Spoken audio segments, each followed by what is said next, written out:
March 31. Nagpa-practice ka na sa FEU? Hindi naman. Napagod. Oo, tama nga. Yung wish mo nga, yung masasakit eh. Wish din namin yun. Sayang. Nangangayayat ka na. Sayang ang katawan. Back to normal. Ako yan. Baka hindi na pa ako na. Yung isa doon si Ivy, pero huwag mo na siyang tandaan. Nakakita ko siya dito. Hindi ko na mabaro na una eh. Sino si Ivy? Si Ivy? Ivy ba? Kilala mo daw. Kilala mo daw siya. Crush niya.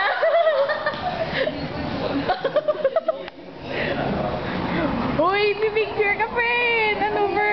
Sa kanila ng dalawa, Ivy. Oh. Ay, friend mo na yan. Ayun na kay Ate Cheryl. Wala. Ay, si Grace. Nasa siya kanina. Hindi naman dumating. Oo. Kailan yung kailangan na lalo nila. Kasi bibili ng wedding ring sa kapatid mo. Oo, bibili siya ng wedding ring. Pwede mo ako din.